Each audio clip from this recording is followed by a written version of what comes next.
Quand dans certains moments de la vie nous sombrons dans l'obscurité la plus épaisse et que nous expérimentons que nous sommes fragiles et pécheurs, alors vraiment nous ne devons pas masquer notre échec, mais nous ouvrir avec confiance à l'espérance en Dieu comme l'a fait Jésus, a dit aujourd'hui, mercredi saint, le pape François lors de la catéchèse de l'audience générale dédiée à la passion de Jésus devant plus de 50 000 fidèles.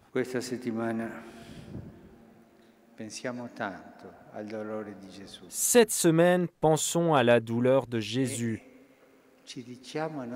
et disons-nous en nous-mêmes, ceci est pour moi.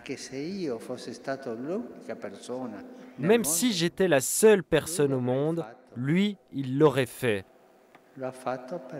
Il l'a fait pour moi. Embrassons le crucifié et disons « pour moi ». Merci Jésus, pour moi.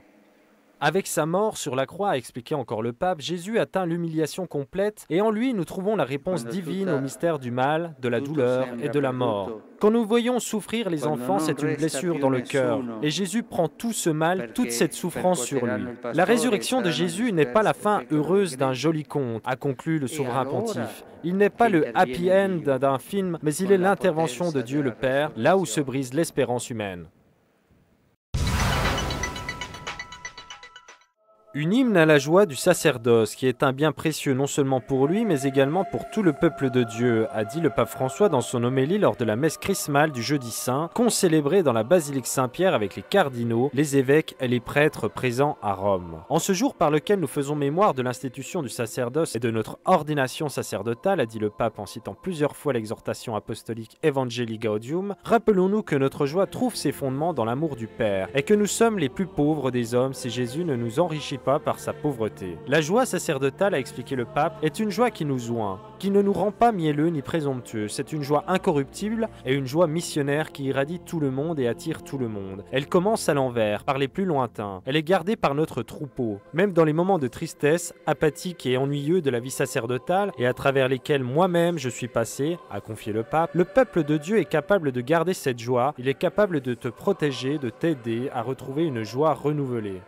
Avant de bénir les huiles, le crème, des personnes handicapées, des catéchumènes, le pape François a d'abord rappelé que la joie sacerdotale est elle-même gardée par sa sœur pauvreté qui demande aux prêtres de sortir d'eux-mêmes et de donner au peuple ce qui lui a été confié par sa sœur fidélité dans cette église vivante, dans sa paroisse ou sa mission, et par sa sœur obéissance qui est disponible à servir tout le monde.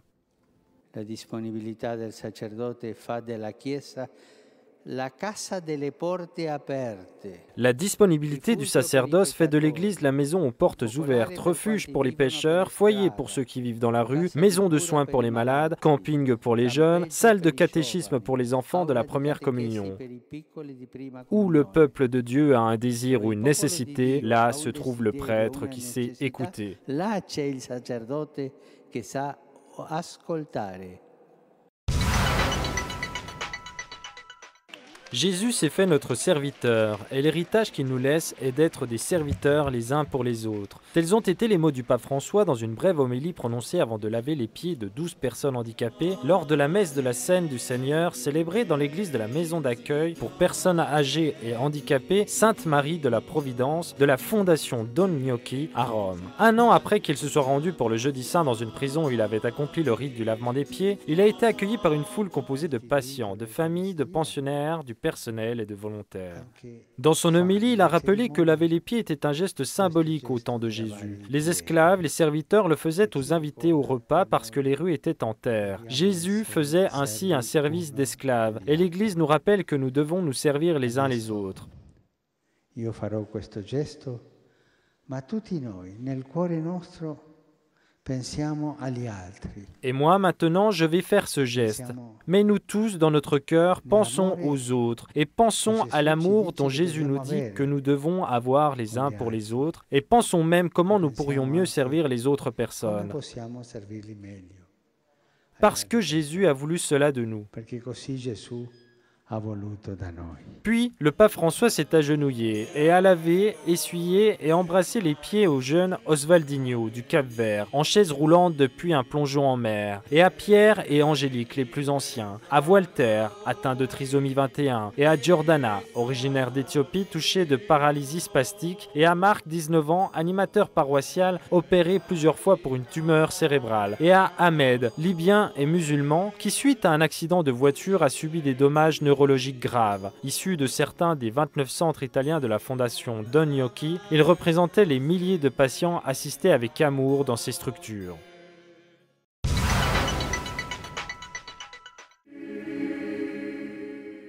La trahison de Judas est motivée par l'argent.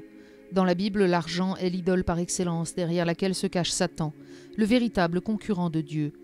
L'homélie du père Raniero Cantalamessa a porté sur la trahison de Judas, sur l'argent comme moteur et sur la réponse miséricordieuse de Jésus. Le capucin prédicateur de la maison pontificale a prêché, comme le veut la tradition, lors de l'office de la Passion, célébré dans l'après-midi du Vendredi Saint dans la basilique Saint-Pierre. L'argent est à la racine de l'exploitation des hommes, de la prostitution, des mafias, de la corruption politique, de la drogue, du trafic d'organes, a-t-il dit. Or Jésus est prêt à pardonner même à Judas. La réponse chrétienne se trouve dans la réconciliation qui nous fait expérimenter la miséricorde divine. Ce n'est pas le mal qui aura le dernier mot, mais l'amour, la miséricorde et le pardon.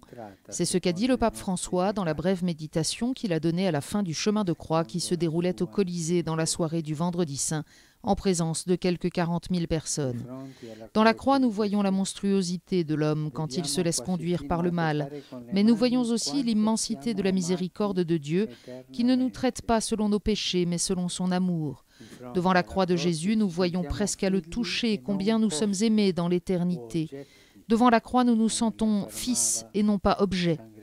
Pensons aux malades, à toutes les personnes abandonnées qui ploient sous le poids de la croix, afin qu'elles trouvent dans la croix la force de l'espérance en la résurrection et la preuve de l'amour de Dieu. Lumen Christi. Le pape François a présidé samedi soir la vigile pascale dans la basilique Vaticane. Dans son homélie, il a commenté l'invitation que l'ange fait aux disciples de retourner en Galilée où le Christ ressuscité les précède. La Galilée est le lieu du premier appel, a expliqué le pape, là où tout a commencé. Y retourner signifie redécouvrir notre baptême comme une source vive, puiser une énergie nouvelle à la racine de notre foi et de notre expérience chrétienne. Cela signifie revenir là, à ce point incandescent où la grâce de Dieu m'a touché au début du chemin. C'est à cette étincelle que je puis allumer le feu pour aujourd'hui, pour chaque jour, et porter chaleur et lumière à mes frères et sœurs, témoignant du Christ ressuscité avec une joie humble et douce. Dimanche de Pâques, en la fête de la résurrection du Seigneur, le pape François a célébré la messe sur le parvis de la basilique Saint-Pierre. La célébration a débuté par le rite du Résurrexit, devant des dizaines de milliers de fidèles romains et de pèlerins venus du monde entier. Le pape n'a pas prononcé d'homélie, puisque juste après la messe, il donnait son message de Pâques avec la bénédiction Urbi et Orbi, annonçant au monde la paix donnée par le Christ ressuscité. La place était décorée de milliers de fleurs offertes par la Hollande, et comme le veut la tradition, des détachements d'honneur de la garde suisse et des forces armées italiennes étaient également présents.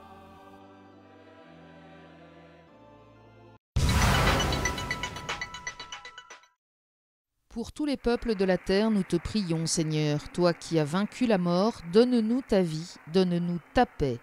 Voilà l'invocation que le pape François a lancée à la fin de son message de Pâques. Le pape a prié pour les zones de conflit dans le monde, la Syrie, l'Irak, la Palestine, plusieurs pays africains, parmi lesquels le Nigeria et le Sud-Soudan, le Venezuela et l'Ukraine. Aide-nous à te chercher afin que nous puissions tous te rencontrer, savoir que nous avons un Père et ne pas nous sentir orphelins, que nous puissions t'aimer et t'adorer. Aide-nous à vaincre le fléau de la faim, aggravé par les conflits et par les immenses gaspillages dont nous sommes souvent complices. Rends-nous capables de protéger ceux qui sont sans défense, surtout les enfants, les femmes et les personnes âgées, parfois transformés en objets d'exploitation et d'abandon. Le message que les chrétiens apportent au monde, le voici. Jésus, l'amour incarné, est mort sur la croix pour nos péchés, mais Dieu le Père l'a ressuscité et l'a fait Seigneur de la vie et de la mort.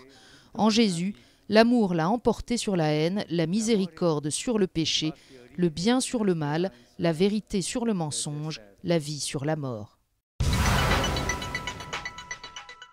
Une grande foule de fidèles a récité le Regina Coeli avec le pape François sur la place Saint-Pierre ce lundi de Pâques 21 avril, lundi de l'Ange. S'adressant aux fidèles, le pape a répété l'annonce joyeuse de la résurrection du Christ, une annonce, a-t-il dit, qui doit se graver dans notre cœur et transparaître dans nos gestes, nos paroles, dans les attitudes quotidiennes de notre vie. De cette façon, le chrétien devient témoin de la résurrection, capable de porter la lumière du ressuscité dans la joie et dans la souffrance des situations humaines. Le pape a aussi recommandé aux fidèles de prendre l'Évangile et de relire quotidiennement la page qui raconte la résurrection. Cela nous fera du bien, a-t-il dit. Le pape François enfin s'est arrêté sur la figure de Marie, la mère de Jésus à qui s'adresse le Regina Coeli. La profondeur de sa douleur lors du jour de la passion de son fils est pareille à la profondeur de sa joie du jour de Pâques, a dit le pape.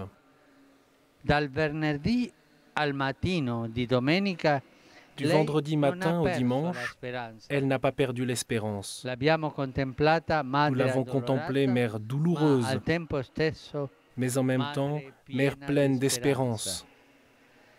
Elle, la mère de tous les disciples, la mère de l'Église et la mère de l'espérance.